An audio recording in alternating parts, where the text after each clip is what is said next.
I am Yogesh and it's his Vinayak. We have implemented SP interface to communicate between two CPLD boards.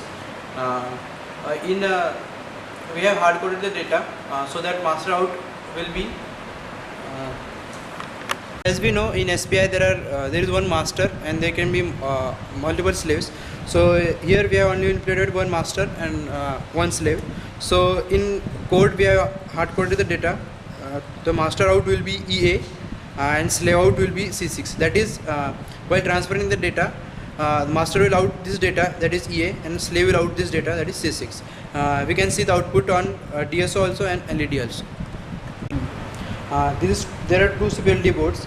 We have used this board as a master and this board is a slave. As we know, in SPI interface there are 4 pins to be connected between master and slave.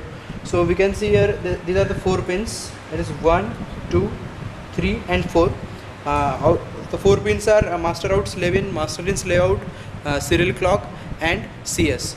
Other 2 pins are for common ground connection.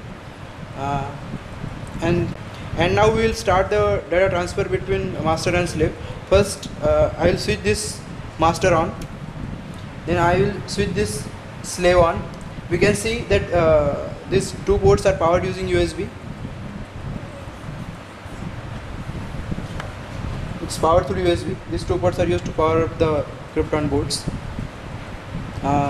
First pin is CS, so we can see that it is high because now I haven't started the data transfer yet. Second waveform is the clock, which is supplied by master to slave, and third pin will be master out, and fourth waveform will be slave out. Now I will start the data transfer. If I press this switch on, then the data transfer will start. So now I am focus on the CR.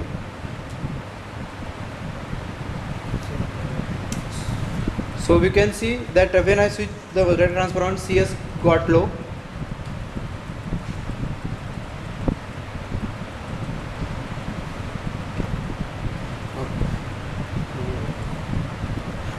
Now we can see this at this instant CS got low. It means that this slave got selected. Second is the clock provided by master, and third is the data out of master. We have implemented the code such that it will both devices, master and slave, will output the data at positive edge of clock, and they will latch the data at negative edge of clock. So this is the master out. We can see that at the positive edge of master, the data will only change because it is outputting the data, and same applies for the slave. This is slave. So what we will do is we will note down the data and we will verify it using LEDs. So here we can see that at each positive edge we have to note down the data. So we will note down the data.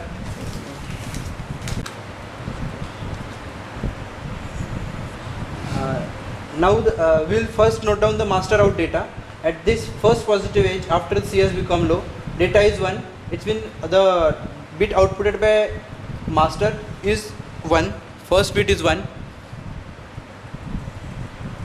Then then it is 1 for next 3 cycles. So it will be 1 for 3 cycles. The third waveform is the master out. So we can point out the data at the positive edges of clock. So we'll note down the data. That's 1, 1, 1, 0, 1, 0, 1, 0. Now this data we should observe at slave. This was our slave. So we can observe the data here. It is 111 0 1 0 1 0, which is matching with the master out data. The fourth waveform is slave data out. So we can point out that this the slave is outputting the data as 1 1 0 1 0 1 1 and then 0. We should observe this data at master side. This was our master. So the data is 1 1 0 1 0 1 1 and then 0, which is correctly matching with the output of slave.